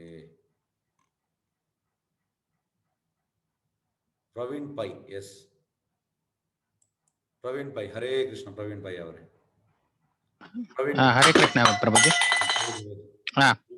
ಭಾವಾರ್ಥ: ಕೃಷ್ಣನ ಚಿಂತನೆಯಲ್ಲಿ ಪೂರ್ಣವಾಗಿ ಮಗ್ನನಾಗುವುದೆಂದರೆ ಐಹಿಕ ದೋಷಗಳನ್ನು ಮತ್ತು ಕಾತರತೆಗಳನ್ನು ಕಳೆದುಕೊಳ್ಳುವುದು ಎಂದು ಅರ್ಥ. ತುಂಬಾ ಶ್ರೀಮಂತನಾದವನು ಸಣ್ಣ ಪುಟ್ಟ ವಸ್ತುಗಳಿಗೆ ಕಾತರಗೊಳ್ಳುವುದಿಲ್ಲ. ಅಂತೆಯೇ ಭಗವಾನ್ ಕೃಷ್ಣನ ಭಕ್ತನು ಕ್ಷುಲ್ಲಕ ಐಹಿಕ ವಸ್ತುಗಳಿಗೆ ಕಾತರನಾಗುವುದಿಲ್ಲ, ಏಕೆಂದರೆ ಅವನಿಗೆ ಶಾಶ್ವತವೂ ಪೂರ್ಣ ಜ್ಞಾನಮಯವೂ ಅತ್ಯಾನಂದ ಪೂರ್ಣವೂ ಆದ ಜೀವನವುಳ್ಳ ಭಗವತ್ ಸಾಮ್ರಾಜ್ಯಕ್ಕೆ ಪ್ರವೇಶ ಸಿಗುವುದು ಖಚಿತವಾಗಿದೆ. ಐಹಿಕ ವಸ್ತುಗಳು ವಾಸ್ತವದ ನೆರಳು ಅಥವಾ ಬೊಂಬೆಗಳಾಗಿವೆ ಅಷ್ಟೇ. ಅವುಗಳಿಗೆ ಶಾಶ್ವತವಾದ ಮೌಲ್ಯಗಳಿರುವುದಿಲ್ಲ. ಆಧ್ಯಾತ್ಮಿಕವಾಗಿ ಸಂಪನ್ನನಾಗಿರುವ ವ್ಯಕ್ತಿಗಳ ಲಕ್ಷಣ ಅದು. ಕಾಲಾಂತರದಲ್ಲಿ ಶುದ್ಧ ಭಕ್ತನು ಪೂರ್ಣವಾಗಿ ಸಿದ್ಧನಾದಾಗ ಇದ್ದಕ್ಕಿದ್ದಂತೆ ದೇಹದ ಬದಲಾವಣೆ ಸಂಭವಿಸುತ್ತದೆ. ಅದನ್ನು ಸಾಮಾನ್ಯವಾಗಿ ಮರಣವೆಂದು ಕರೆಯಲಾಗಿದೆ. ಶುದ್ಧ ಭಕ್ತನಿಗೆ ಅಂತಹ ಬದಲಾವಣೆ ಮಿಂಚನ್ನು ಏಕಕಾಲಕ್ಕೆ ಒಡಗೂಡಿ ಬರುವ ಕಾಂತಿಯಂತೆಯೇ ಒದಗಿ ಬರುತ್ತದೆ. ಅಂತೆಯೇ ಭಗವಂತನ ಇಚ್ಛೆಯ ಮೇರೆಗೆ ಭಕ್ತನು ಏಕಕಾಲಕ್ಕೆ ಐಹಿಕ ಶರೀರವನ್ನು ಬದಲಾಯಿಸಿ ಆಧ್ಯಾತ್ಮಿಕ ದೇಹವನ್ನು ಅಭಿವೃದ್ಧಿಪಡಿಸಿಕೊಳ್ಳುವನು. ಮರಣಕ್ಕೆ ಮುಂಚೆ ಕೂಡ ಶುದ್ಧ ಭಕ್ತನಿಗೆ ಐಹಿಕದ ಬಗ್ಗೆ ಪ್ರೀತಿ ಇರುವುದಿಲ್ಲ. ಅದಕ್ಕೆ ಕಾರಣ ಬೆಂಕಿಯ ಸಂಪರ್ಕದಿಂದ ಕಬ್ಬಿಣ ಕಾದು ಕೆಂಪಾದಂತೆ ಭಕ್ತನ ದೇಹ ಆಧ್ಯಾತ್ಮವಾಗಿರುತ್ತದೆ. ಹರೇ ಕೃಷ್ಣ. ಧನ್ಯವಾದ. ಹರೇ ಕೃಷ್ಣ.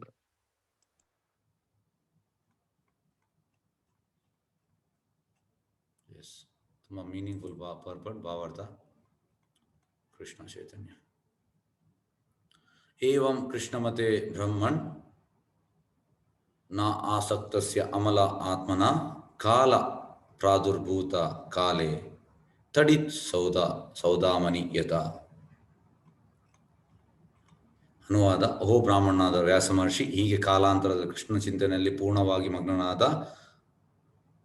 ಆದ್ದರಿಂದಲೇ ಬೇರೆದರಲ್ಲಿ ಆಸಕ್ತನಾಗದ ಐಹಿಕ ದೋಷಗಳನ್ನು ಸಂಪೂರ್ಣವಾಗಿ ಬಿಡುಗಡೆ ಹೊಂದಿದ ನಾನು ಮಿಂಚು ಮತ್ತು ಕಾಂತಿ ಏಕಕಾಲಕ್ಕೆ ಸಂಭವಿಸುವ ಸಾವನ್ನು ಸಂಧಿಸಿದೆನು. ನೋಡಿ, ಶುದ್ಧ ಭಕ್ತರು, ಯಾಕೆಂದ್ರೆ ಅವರ ಸ್ಮರಣೆ ಟೋಟಲ್ ಕೃಷ್ಣ ಸ್ಮರಣೆ ಇರ್ತದೆ. ಹಾಗಾಗಿ ಸಾವು ಬರುವಾಗ ಕೂಡ ಅವರಿಗೆ ಏನು ತೊಂದರೆ ಇಲ್ಲ. ಯಾಕಂದ್ರೆ ಅವರು ಹೋಗುವಂಥದ್ದು ಧಾಮಕ್ಕೆ, ಗೋಲೋಕ ಧಾಮಕ್ಕೆ. ಇದಕ್ಕೆ ಉದಾಹರಣೆ ಪರೀಕ್ಷಿತ್ ಮಹಾರಾಜ್. ಪರೀಕ್ಷಿತ್ ಮಹಾರಾಜ್ ಶುದ್ಧ ಭಕ್ತ. ಪರೀಕ್ಷಿತ್ ಮಹಾರಾಜ್ಗೆ 7 ದಿವಸ ಉಂಟಂತ ಗೊತ್ತಾಗ್ತದೆ. ಪ್ರಭುಪಾದಲ್ಲಿ ಹೇಳ್ತಾರೆ, ನಾವು 7 ಸೆಕೆಂಡ್ ಇದ್ದೇವೆ ಅಂತ ಗೊತ್ತಿಲ್ಲ, ಆದ್ರೆ ನಾವು ತುಂಬಾ ಅಹಂಕಾರದಲ್ಲಿ ಇದ್ದೇವೆ.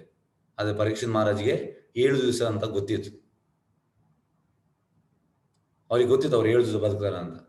ಹಾಗಾಗಿ ಇದು ನಮಗೆ ಮತ್ತೆ ಪರೀಕ್ಷೆ ಮಾರ್ಗ ಇರೋ ವ್ಯತ್ಯಾಸ. ಮತ್ತೆ ಅವರು ಹೋಗ್ತಾರೆ ಗಂಗಾ ನದಿ ಅಂದ್ರೆ ತೀರಕ್ಕೆ ಹೋಗ್ತಾರೆ. ಮತ್ತೆ ಅಲ್ಲಿ ನೈಮಿಷಾರಣ್ಯದಲ್ಲಿ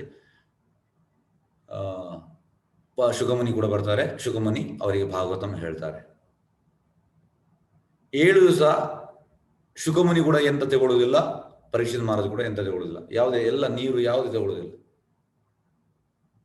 ಪ್ರಭುಪಾದ ಹೇಳ್ತಾರೆ ಶುಕಮುನಿ ತರ ಅಂತ ಟೀಚರ್ ಇಲ್ಲ ಅಂತೆ, ಪರೀಕ್ಷಿತ್ ಮಹಾರಾಜ್ ತರ ಸ್ಟೂಡೆಂಟ್ ಇಲ್ಲ. ಈ ಕಲಿಯುಗದಲ್ಲಿ ನಾವು ಈಗ ಭಾಗವತಂ ಕೇಳ್ತೇವೆ, ನಮ್ಗೆ ಆ ರೀತಿ ಆಗ್ಲಿಕ್ಕಿಲ್ಲ. ಮತ್ತೆ ಪ್ರಭುಪಾದಲ್ಲಿ ಹೇಳ್ತಾರೆ 7 ದಿವಸ ಆದ ಕೂಡಲೇ ಈ ಹಾವು ಬಂತು, ಅವರ ದೇಹ ಕಚ್ಚುವ ಟಚ್ ಮಾಡುವಾಗ, ಬೈಟ್ ಮಾಡುವಾಗ ಅವರ ಆತ್ಮ ಹೋಗಿ ಆಗಿದೆ ಅಂತ. ಹಾಗಾಗಿ ಇದು ಶುದ್ಧ ಭಕ್ತರ ಲಕ್ಷಣ. ಅವರಿಗೆ ಜಸ್ಟ್ ಅದೊಂದು ನೆವನ, ಸಾವು. ಯಾಕೆಂದ್ರೆ ಅವರು ಕಾನ್ಸ್ಟೆಂಟ್ ಸ್ಮರಣೆಯಲ್ಲಿ ಇರ್ತಾರೆ. ಈಗ ಪ್ರಭುಪಾದಿಗಳು ನೋಡಿ, ಪ್ರಭುಪಾದಿಗೆ ಫಸ್ಟ್ ಈ ಜಲೂದದಲ್ಲಿ ಹೋಗುವಾಗ 2 ಬಾರಿ ಹೃದಯಾಘಾತವಾಯಿತು. ಸೆಕೆಂಡ್ ಟೈಮ್ ಹೃದಯಾಘಾತ ಆಗುವಾಗ ಕೃಷ್ಣನ ಎಲ್ಲ ಇನ್ಕಾರ್ನೇಷನ್, ಯಾಕಂದ್ರೆ ಪ್ರಭುಪಾದ ಪ್ರೇಯರ್ ಅಲ್ಲಿ ಉಂಟು, ಅವರು ಈ ಬೋಟ್ ಅನ್ನು ರೋ ಮಾಡ್ತಾರೆ, ಆ ರೀತಿ ಶಿಪ್ ಅನ್ನು ರೋ ಮಾಡಿದ್ದಾನೆ. ಮತ್ತೆ ಪ್ರಭುಪಾದ 69ರಲ್ಲಿ ಇನ್ನೊಂದು ಪ್ರಭುಪಾದಿಗೆ ಅಂದ್ರೆ 2-3 ವರ್ಷದಲ್ಲಿ ಇನ್ನೊಂದು ಹೃದಯಾಘಾತವಾಯಿತು. ಆಗ ಅವರು ಗುರು ಮಹಾರಾಜಿಗೆ ಪ್ರೇ ಮಾಡಿದಂತೆ, ಗುರು ಮಹಾರಾಜ್ ನಾನು ಈ ಸಂಸ್ಥೆ ಸ್ಟಾರ್ಟ್ ಮಾಡಿದ್ದೇನೆ, ಆದ್ರೆ ಅವರೆಲ್ಲರೂ ಅವಿಪಕ್ವ, ಅಂದ್ರೆ ಯಾರು ಹಣ್ಣಾಗ್ಲಿಲ್ಲ, ಅಂದ್ರೆ ಈಗ ಬಿಗಿನರ್, ಅವರಿಗೆ ಗೊತ್ತಿಲ್ಲ. ಫುಲ್ ಸ್ಟಡಿ ಮಾಡಿ ಅಂದ್ರೆ ನನ್ನನ್ನು ಉಳಿಸು ಅಂದ್ರೆ ನಾನು ಅವ್ರಿಗೆ ಇನ್ನೂ ಕೂಡ ಟ್ರೈನಿಂಗ್ ಮಾಡ್ಲಿಕ್ಕೆ ಉಂಟು.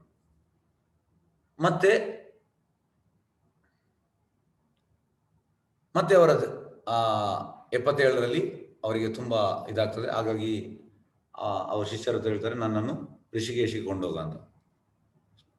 ಋಷಿಕೇಶಿಗೆ ಕೊಂಡೋಗುವಾಗ ಪ್ರಭುಪಾದ ಅಲೋಪತಿ ಇಂಗ್ಲಿಷ್ ಮೆಡಿಸಿನ್ ಅವರಿಗೆ ಅವ್ರು ಹೇಳ್ತಿದ್ರು ರಾಕ್ಷಸ ಟ್ರೀಟ್ಮೆಂಟ್, ಅವರು ತದ್ವಿರೋಧ, ಇಂಗ್ಲಿಷ್ ಅವರು ಆಯುರ್ವೇದ ತಗೊಳ್ತಾ ಇದ್ರು. ಹಾಗಾಗಿ ಅಲ್ಲಿ ಟ್ರೀಟ್ಮೆಂಟ್ ಮಾಡಿದ್ರು ಋಷಿಕೇಶಲ್ಲಿ ಟ್ರೀಟ್ಮೆಂಟ್ ಮಾಡಿ ಅವ್ರಿಗೆ ಗೊತ್ತಾಯ್ತು ಅಂದ್ರೆ ಇನ್ನು ನನ್ನ ದೇಹ ಜಾಸ್ತಿ ಇರುವುದಿಲ್ಲ ಅಂತ. ಅವ್ರು ಇಮಿಡಿಯೇಟ್ ಹೇಳಿದ್ರು, ಎಸ್ ನಾನು ಇನ್ನು ಟ್ರೀಟ್ಮೆಂಟ್ ಮಾಡೋದಿಲ್ಲ, ನಾನಿನ್ನು ವೃಂದಾವನಕ್ಕೆ ನನಗೆ ಹೋಗ್ಬೇಕು, ನನ್ನ ದೇಹ ತ್ಯಾಗ ಅಲ್ಲಿ ಮಾಡ್ಬೇಕು. ಮತ್ತೆ ಕಡೆ ಅವ್ರ ಸಮಯ ಅವ್ರು ಜಸ್ಟ್ ಲಿಕ್ವಿಡ್ ಅಲ್ಲಿ ನೀರಲ್ಲಿ ಇದ್ರು, ಅಂದ್ರೆ ಅವ್ರದ್ದು ಇಚ್ಛಾ ಮರಣ. ಹಾಗಾಗಿ ನೋಡಿ, ಈ ಶುದ್ಧ ಭಕ್ತರ ದೇಹ ಕೂಡ ಪವಿತ್ರ. ಯಾಕೆಂದ್ರೆ ಶುದ್ಧ ಭಕ್ತರ ದೇಹವನ್ನು ನಾವು ಸುಡುವುದಿಲ್ಲ, ಯಾಕೆಂದ್ರೆ ಅಷ್ಟು ಕೃಷ್ಣ ಭಕ್ತಿ ಉಂಟು. ಇದಕ್ಕೆ ನಾನು ಸಣ್ಣ ಒಂದು ಹೇಳ್ತೇನೆ. ಈಗ ನಮ್ಮ ದೇಹದಲ್ಲಿ ಪರಮಾತ್ಮ ಇದ್ದಾನೆ, ಹಾಗಾಗಿ ಇದು ಮಂದಿರ ಅಂತೆ. ಪರಮಾತ್ಮ ಎಲ್ಲಿ ಇದ್ದಾನೆ ಅದು ಮಂದಿರ. ಆದ್ರೆ ನಮ್ಮ ದೇಹಕ್ಕೆ ಮತ್ತೆ ಶುದ್ಧ ಭಕ್ತರ ದೇಹಕ್ಕೆ ತುಂಬಾ ಅಜಗಜಾಂತರ ವ್ಯತ್ಯಾಸ ಉಂಟು. ನಮ್ಮ ದೇಹದಲ್ಲಿ ಕೂಡ ಪರಮಾತ್ಮ ಇದ್ದಾನೆ, ಆದ್ರೆ ನಮ್ಮ ದೇಹದಲ್ಲಿ ಅವ ಮಲಗಿದ ಸ್ಟೇಜಲ್ಲಿ ಇದ್ದಾನೆ. ನಾವು ಅವನನ್ನು ಬೇಕಾದ ಪ್ಲೇಸಿಗೆ ನಾವು ಕೊಂಡೋಗ್ಲಿಲ್ಲ. ಆದ್ರೆ ಶುದ್ಧ ಭಕ್ತರಲ್ಲಿ ಪೂರ್ತಿ ಆಕ್ಟಿವ್ ಆಗಿದ್ದಾನೆ. ಹಾಗಾಗಿ ಪ್ರಭುಪಾದ ಎಷ್ಟೊಬ್ಬರು ಹೇಳ್ತಾರೆ ನಮ್ಮ ದೇಹ ಕೂಡ ಮಂದಿರ, ಆದ್ರೆ ಅದಕ್ಕೆ ನಾವು ದೇಹವನ್ನು ಆಗಾಗ ಸ್ವಚ್ಛ ಮಾಡುವಂಥದ್ದು. ಪ್ರಭುಪಾದ ಹೇಳ್ತಾರೆ ನಾವು ಹೇಗೆ ಹೊರಗೆ ಸ್ವಚ್ಛ ಮಾಡ್ತೇವೆ ಅದೇ ರೀತಿ ಒಳಗೆ ಕೂಡ ಸ್ವಚ್ಛ ಆಗಬೇಕು. ಎಸ್, ಈ ರೀತಿ ಎಂತಾಯ್ತಂದ್ರೆ ಇಲ್ಲಿ ನಾರದ ಮುನಿಯ ಇನ್ಸ್ಟೆನ್ಸ್, ಐಹಿಕ ದೋಷಗಳನ್ನು ಪೂರ್ಣವಾಗಿ ಬಿಡುಗಡೆ ಹೊಂದಿದ ನಾನು ಮಿಂಚು ಮತ್ತು ಕಾಂತಿ ಏಕಗಳ ಸಂಭವಿಸ ನಾ ಸಾವನ್ನು ಸಂಧಿಸಿದೆನು. ಇದು ನಮ್ಮ ನಾರದ ಮುನಿ ಅವರು ಹೇಗೆ ಅವರ ದೇಹ ತ್ಯಾಗ ಮಾಡಿದರು. ಎಸ್, ಭಾವಾರ್ಥ ಬೈ ಡಿವೈನ್ ಗ್ರೇಸ್ ಎಸ್ ಭಕ್ತಿವಂತ ಸ್ವಾಮಿ ಶ್ರೀಲ ಪ್ರಭುಪಾದ ಕಿ ಜೈ. ಕೃಷ್ಣನ ಚಿಂತನೆಯಲ್ಲಿ ಪೂರ್ಣವಾಗಿ ಮಗ್ನನಾಗುವುದೆಂದರೆ ಐಹಿಕ ದೋಷಗಳನ್ನು ಮತ್ತು ಕಾತರಗಳನ್ನು ಕಳೆದುಕೊಳ್ಳುವುದು ಎಂದು ಅರ್ಥ. ಎಸ್, ಮಗ್ನ ಆಗುವುದಂದ್ರೆ ಐಹಿಕ ದೋಷ ಮತ್ತೆ ಕಾತರ, ನಮ್ಗೆ ಕಾತರ ಇರಬಾರ್ದು. ನೋಡಿ, ನಮ್ಗೆ ಈಗ ಪೂರ್ತಿ ಎನ್ಸೈಟಿ ಇರ್ತದೆ. ಪ್ರಭುಪಾದ ಎಷ್ಟೋ ಹೇಳ್ತಾರೆ ವೈಕುಂಠ ಅಂದ್ರೆ ಕುಂಠ ಅಂದ್ರೆ ಎಂಗ್ಸೈಟಿ, ವೈಕುಂಠ ಅಂದ್ರೆ ನೋ ಎಂಗ್ಸೈಟಿ. ನಮ್ಗೆ ಇಲ್ಲಿ ಪ್ರತಿಯೊಂದು ಅಂದ್ರೆ ನನ್ನ ಮೊಮ್ಮಗೆ ಎಂತ ಮಾಡ್ತಾ ಇದ್ದಾನೆ, ನನ್ನ ಮಗಳು ಎಂತ ಮಾಡ್ತಿದ್ದಾನೆ, ನನ್ನ ಗಂಡ ಎಂತ ಮಾಡ್ತಿದ್ದಾನೆ, ನಮಗೆ ಇದೇ ಯೋಚನೆ. ಪ್ರಭುಪಾದ ಹೇಳ್ತಾರೆ ಇದನ್ನ ನಾವು ಯೋಚನೆ ಬಿಡ್ಬೇಕಂತ. ನಾವು ಎಂಗ್ಸೈಟಿ ಬಿಡ್ಬೇಕು. ಎಂಗ್ಸೈಟಿ ಬಿಟ್ಟು ನಾವು ಎಲ್ಲಿ ಎಂಗ್ಸೈಟಿ ಇಲ್ಲ ಅಲ್ಲಿ ನಾವು ಚಿಂತನೆ ಮಾಡ್ಬೇಕು. Okay, Krishna internet slow. Yes, ಎಲ್ಲಿ ಇದಿಲ್ಲ ಅದ್ರ ನಾವು ಚಿಂತನೆ ಮಾಡ್ಬೇಕಂತ ಪ್ರಭುಪಾದ ಹೇಳ್ತಾರೆ. ಹಾಗಾಗಿ ಒಂದು ನಿಮಿಷ.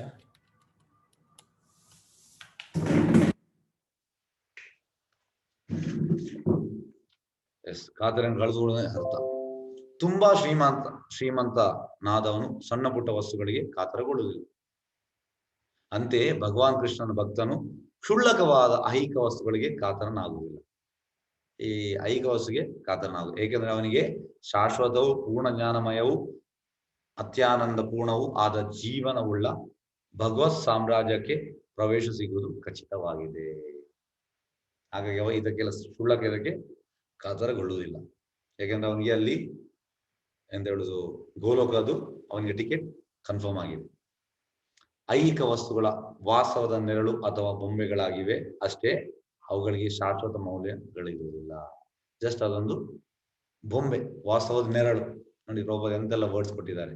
ಆಧ್ಯಾತ್ಮಿಕವಾಗಿ ಸಂಪನ್ನರಾಗಿರುವ ವ್ಯಕ್ತಿಗಳ ಲಕ್ಷಣ ಅದು. ಕಾಲಾಂತರದಲ್ಲಿ ಶುದ್ಧ ಭಕ್ತನು ಪೂರ್ಣವಾಗಿ ಸಿದ್ಧನಾದಾಗ ಇದ್ದಕ್ಕಿಂತ ದೇಹದ ಬದಲಾವಣೆ ಸಂಭವಿಸುತ್ತದೆ.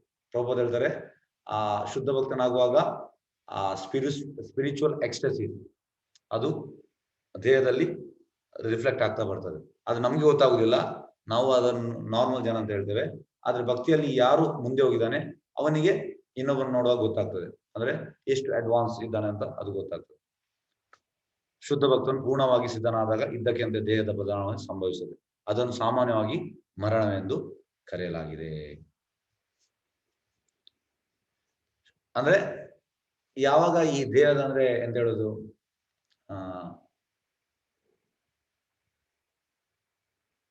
ಕೃಷ್ಣ ಅವನಿಗೆ ಅಲ್ಲಿ ಕೊಂಡೋಗುವ ಟೈಮ್ ಯಾವಾಗ ಕಂಪ್ಲೀಟ್ ಆಗ್ತದೆ ಆಗ ಇದ್ದಕ್ಕಂತೆ ಅವನ ದೇಹವನ್ನು ತ್ಯಾಗ ಮಾಡ್ತಾನೆ. ಅದು ನಾವೆಂತ ಆಗ್ತೇವೆ ಈಗೀಗ ಆಯ್ತು ಅಲ್ಲ, ಅದೆಲ್ಲ ಕೃಷ್ಣನ ಇಚ್ಛೆ. ಅದನ್ನು ಸಾಮಾನ್ಯವಾಗಿ ಓಕೆ. ಶುದ್ಧ ಭಕ್ತನಿಗೆ ಅಂತ ಬದಲಾವಣೆ ಮಿಂಚನ್ನು ಏಕಕಾಲಕ್ಕೆ ಒಡಗೂಡಿ ಬರುವ ಕಾಂತಿಯಂತೆಯೇ ಒದಗಿ ಬರುತ್ತದೆ. ಅಂತೆಯೇ ಭಗವಂತನ ಇಚ್ಛೆಯ ಮೇರೆಗೆ, ನೋಡಿ ಇದೆಲ್ಲ ಭಗವಂತನ ಇಚ್ಛೆ, ನಮ್ಗೆ ಹಾಗೆ ಅಲ್ಲ, ನಮ್ಗೆ ನಾವೇ ಮಾಡುವಂತದ್ದು. ನಮ್ಮ ಪ್ರಭುಪಾದ ಎಷ್ಟೋ ಬಾರಿ ಹೇಳ್ತಾರೆ, if you regulate in your eating and sleeping then you will live long years. ಆಗ ನಾವೆಂತ ಮಾಡಿದ್ದೇವೆ, ನಮ್ಗೆ ಮಲಗುದಲ್ಲಿ ಕೂಡ ಕಂಟ್ರೋಲ್ ಇಲ್ಲ, ತಿನ್ನುವುದಲ್ಲಿ ಕೂಡ ಕಂಟ್ರೋಲ್ ಇಲ್ಲ. ಹಾಗಾಗಿ ನಾವು ನಮ್ದು ಲಾಂಗ್ ಇಯರ್ಸ್ ಇದ್ರು ಕೂಡ ನಾವು ಅದನ್ನು ಶಾರ್ಟ್ ಮಾಡ್ತೇವೆ. ಇದು ನಾವು ಮಾಡುವಂಥದ್ದು. ಆದ್ರೆ ಪ್ರಭುಪಾದ ಹೇಳ್ತಾರೆ, ನಾವು ಈಗ ಎಷ್ಟೋ ಬಾರಿ ಈಗ ಡೆಂಗು ಮತ್ತೆ ಈಗ ಕೊರೋನಾ, ಮಲೇರಿಯಾ, ಈಗ ಒಬ್ಬ ಭಕ್ತ ಅವ ರುಟೀನ್ ಅಂದ್ರೆ ಬೆಳಿಗ್ಗೆ ಬೇಗ ಎದ್ದು ಸ್ವಲ್ಪ ತಿನ್ನುವಂಥದ್ದು, ಇದನ್ನು ಮಾಡಿದ್ರೆ ಅವ ಹತ್ತಿರ ಮಲಗಿದು ಕೂಡ ಮಲೇರಿಯಾ ಅವನಿಗೆ ಬರುವುದಿಲ್ಲ ಅಂತ ಪ್ರಭುಪಾದ ಹೇಳ್ತಾರೆ. ಅಂದ್ರೆ ಆ ಬಾಡಿಯಲ್ಲಿ ಅಂತ ಒಂದು ಇದಾಗ್ತದೆ. ಯಾಕಂದ್ರೆ ಅದಕ್ಕೆ ಹೇಳುದು ತಪಸ್ಸು. ನೋಡಿ ಈಗ ಯಾರಾದ್ರೂ ಭಕ್ತ ಅವು ಹೇಳಿದ್ರೆ ಹೇಗೆ ಆಗುವಂಥದ್ದು, ಯಾಕಂದ್ರೆ ಅವಷ್ಟು ತಪಸ್ ಮಾಡ್ತಾ ಇದ್ದಾರೆ. ಈ ಜಪ ಮಾಡುವಂಥದ್ದು, ಬೆಳಿಗ್ಗೆ ಬೇಗ ಇದೆಲ್ಲ ಅದು ತಪಸ್ಸು, ದೇಹದ ತಪಸ್ಸು. ಇದನ್ನು ಮಾಡ್ತಾ ಮಾಡ್ತಾ ಮಾಡ್ತಾ ಮಾಡ್ತಾ ಎಂತ ಹೇಳೋದು, ಈ ಭೌತಿಕ ಯಾವುದೇ ಆಗ್ಲಿ, ಈ ಕೊರೋನಾ ಇದೆಲ್ಲ ಭೌತಿಕ, ಅದೆಲ್ಲ ಟಚ್ ಆದ್ರೆ ಮತ್ತೆ ಎಂತ ಅಂದ್ರೆ ನೋಡಿ, ಈಗ ಕೆಲವರಿಗೆ ಬಂತು, ಅದೆಂತಂದ್ರೆ ಅದು ಕೃಷ್ಣನ ಇಚ್ಛೆ. ಹಾಗಾಗಿ ಅವನಿಗೆ ಬಂತಂತ ಅವ ವ್ಯಥೆ ಪಡುವುದಿಲ್ಲ. ಈಗ ಶುದ್ಧ ಭಕ್ತನಿಗೆ ಕೂಡ ಕೊರೋನಾ ಬಂತು ಈ ಭಕ್ತಿಯಲ್ಲಿ ಇರುವವನಿಗೆ, ಹಾಗಾಗಿ ಅವ ವ್ಯಥೆ ಪಡುವುದಿಲ್ಲ. ಯಾಕಂದ್ರೆ ಅವನ ಸ್ಮರಣೆ ಯಾವಾಗಲೂ ಕೃಷ್ಣ 24 ಗಂಟೆ. ಅವನಿಗೆ ಅದು ಬಂದ್ರೂ ಕೂಡ ಅವನಿಗೆ ಏನು ಚಿಂತೆ ಇಲ್ಲ. ಇದು ನಾವು ತಿಳಿಬೇಕು. ಈಗ ಕೆಲವರು ಹೇಳ್ತಾರೆ, ಈಗ ಕೊರೋನಾ ಭಕ್ತನಿಗೆ ಕೂಡ ಬಂದ್ರೆ ಅವ್ರು ಕೂಡ ಸಾಯ್ತಾನೆ, ಅವ ಸತ್ರೆ ನೆಕ್ಸ್ಟ್ ಎಲ್ಲಿ, ಅದು ನಮ್ಗೆ ಗೊತ್ತಿಲ್ಲ. ನಾವು ಈ ರೀತಿ ಅಂದ್ರೆ ನಾವು ಆಗಿ ಕೊರೋನಾ ಸತ್ರೆ ನೆಕ್ಸ್ಟ್ ನಮ್ಮ ಕರ್ಮಾನುಸಾರ ನಾವೆಂತ. ಆದ್ರೆ ಶುದ್ಧ ಭಕ್ತನೇ ಹಾಗೆ ಅಲ್ಲ. ಈ ಎಂತ ಹೇಳುದು, ಕೃಷ್ಣ ಅವನಿಗೆ ಇಲ್ಲಿ ಸ್ವಲ್ಪ ಕೆಲಸ ಕೊಟ್ಟಿದ್ದಾನೆ ಅಷ್ಟೇ. ಆ ಟೈಮ್ ನಂತರ ಅವನ ಕೆಲಸ ಮಾಡಿದಾನೆ. ಯಾಕಂದ್ರೆ ಸ್ಮರಣೆ ಒಂದು ಕಾನ್ಸ್ಟೆಂಟ್. ಪ್ರಭುಪಾದ ಹೇಳ್ತಾರೆ, ಸಾಯುವಾಗ ಈ ಪ್ರಜ್ಞೆ, ಕಾನ್ಶಿಯಸ್ನೆಸ್, ಚಿತ್ತ, ಪ್ರಜ್ಞೆ ಎಂತ ಇರ್ತದೆ. ಪ್ರಜ್ಞೆಯಲ್ಲಿ ಕೃಷ್ಣ ಇರ್ತಿದ್ರೆ ನಾವು ಏನು ಟೆನ್ಷನ್ ಮಾಡ್ಬೇಕಂತಿಲ್ಲ. ಕೊರೋನಾದಲ್ಲಿ ಯಾವ್ದ್ರಲ್ಲಿ ನಾವು ಸಾಯಿಲ್ಲ. ಅದನ್ನ ಪ್ರಜ್ಞೆ, ನಾವು ಸಾಯುವಾಗ ನಮ್ಮ ಮನಸ್ಸು ಆತ್ಮವನ್ನು ಇನ್ನೊಂದು ಕೊಂಡು ಹೋಗುವಂಥದ್ದು. ಹಾಗಾಗಿ ಆ ಮನಸ್ಸಿನಲ್ಲಿ ಯಾವ ಪ್ರಜ್ಞೆ ಇರ್ತದೆ, ಮನಸ್ಸಿನಲ್ಲಿ ಕೃಷ್ಣ ಪ್ರಜ್ಞೆ ಇದ್ರೆ ನಮ್ಗೆ ಏನು ಲಾಸ್ ಇಲ್ಲ. ಇದನ್ನು ನಾವು ತಿಳಿಯಬೇಕಾದ ವಿಷಯ. ಓಕೆ. ಶುದ್ಧ ಭಕ್ತನಿಗೆ ಅಂತ ಬದಲಾವಣೆ ಮಿಂಚನಕಾಲಕ್ಕೆ ಒಡಗೂಡುವ ಬರುವ ಕಾಂತಿಯಂತೆ ಒದಗಿ ಬರುತ್ತದೆ. ಅಂತೆಯೇ ಭಗವಂತನ ಇಚ್ಛೆಯ ಮೇರೆಗೆ ಭಕ್ತನು ಏಕಕಾಲಕ್ಕೆ ಐಹಿಕ ಶರೀರವನ್ನು ಬದಲಾಯಿಸಿ ಆಧ್ಯಾತ್ಮಿಕ ದೇಹವನ್ನು ಅಭಿವೃದ್ಧಿ ಪಡಿಸಿಕೊಳ್ಳುತ್ತಾನೆ. ಇಮಿಡಿಯೇಟ್ ಅವನಿಗೆ ಆಧ್ಯಾತ್ಮಿಕ ದೇಹ ಸಿಗ್ತದೆ. ಮರಣಕ್ಕೆ ಮುಂಚೆ ಕೂಡ ಶುದ್ಧ ಭಕ್ತನಿಗೆ ಐಹಿಕದ ಬಗ್ಗೆ ಪ್ರೀತಿ ಇರುವುದಿಲ್ಲ. ಇದನ್ನ ನಾವು ತಿಳಿಬೇಕಾದದ್ದು. ನೋಡಿ, ಈಗ ಒಬ್ಬ ಭಕ್ತ ಇದ್ರೆ, ಈಗ ಅವನಿಗೆ ಕೊರೋನಾ ಬಂತು, ಆದ್ರೆ ಅವನಿಗೆ ಐಕ್ಯ ಇಚ್ಛೆ ಇಲ್ಲದಿದ್ರೆ ಏನು ಅವನಿಗೆ ಅಂದ್ರೆ ಅವ ಇಮಿಡಿಯೇಟ್ ಆಗಿ ಹೋಗ್ತಾನೆ, ಕೃಷ್ಣ ಅಂತ ಹೇಳುದು ಅವನನ್ನು ಗೋಲೋಕ್ಕೊಂಡು ಹೋಗ್ತಾನೆ. ಹಾಗಾಗಿ ಅವ ವ್ಯಥೆ ಪಡುವ ಅಗತ್ಯವಿಲ್ಲ. ಅದಕ್ಕೆ ಕಾರಣ ಬೆಂಕಿಯ ಸಂಪರ್ಕದಿಂದ ಕಬ್ಬಿಣ ಕಾದು ಕೆಂಪಾದಂದ್ರೆ ಭಕ್ತನ ದೇಹ ಆಧ್ಯಾತ್ಮಿಕ ಮಯವಾಗ್ತದೆ. ಅಂದ್ರೆ ಭಕ್ತಿಯಲ್ಲಿ ನಾವು ಪೂರ್ತಿ ಇದಾದ್ರೆ ಮತ್ತೆ ನಮ್ಮ ದೇಹ ಕೂಡ ಆಧ್ಯಾತ್ಮಿಕ ಆಗ್ತದೆ. ಎಸ್, ಒಂದ್ ನಿಮಿಷ, ಇದು ಅಟೆಂಡೆನ್ಸ್ ಇದು ಮಾಡುವ 16 ರೌಂಡ್ಸ್.